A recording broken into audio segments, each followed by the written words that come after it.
You are listening to the Global Slovakia Podcast, sharing Slovakia's untold stories, hidden heritage, and cultural treasures with the world. Welcome to Families That Made Slovakia. In today's episode, we explore the story of a family that rose from border guards to empire influencers. A family that helped build Slovakia's most iconic castles and shaped one of its most haunting legends. This is the story of the Turzo family. Powerful, pious, and political, but also connected to one of history's most infamous women, Elizabeth Báthory, the so-called Blood Countess. The Turzos began in the Spiš region as minor nobles, pikemen tasked with guarding Hungary's frontiers. But by the 13th century, they had risen into the lower nobility, gaining control of valuable lands and towns. Their fortunes changed with George I, a metal trader from Levocha, whose sharp deals and strategic alliances brought Spiš castle into the family. From there, their wealth soared, fueled by mines, marriages, and political maneuvering. Unlike many nobles, the Turzos never forgot their Slovak roots, and one of them, George VII Turzo, would become a national hero and cultural protector. Born during the Ottoman War, George lost his father young. But he was raised with a mission: to protect and expand the family's legacy, which he did to a T.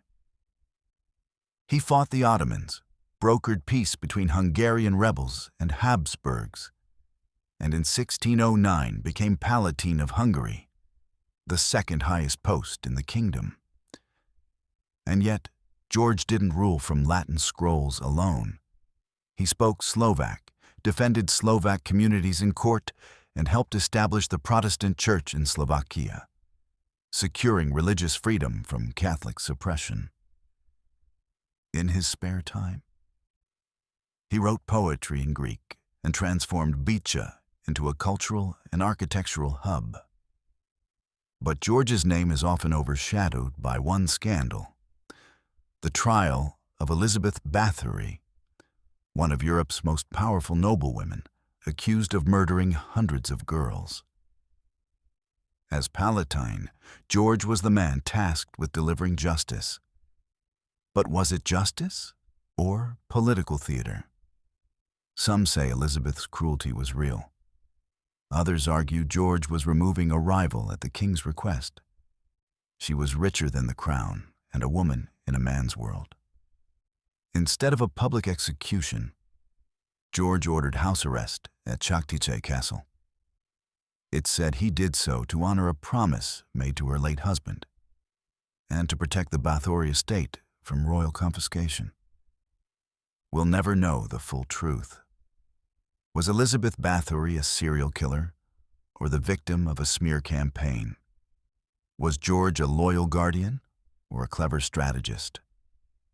What we do know is this: after the trial in 1611, George Turzo withdrew from public life and died 5 years later, his reputation forever entangled with blood, politics, and mystery. Today, the Turzo legacy survives not in headlines, but in the walls of Orava Castle, Spiš Castle, and Bicha's Renaissance Palace. These are not just buildings. They are witnesses to centuries of ambition, faith, and shadowy decisions. Thank you for listening to Families That Made Slovakia. The Turzos remind us that power is rarely clean, and history never simple. Would you like to know more about Slovakia's hidden legacies? Explore our most popular online program, Heritage and Homeland.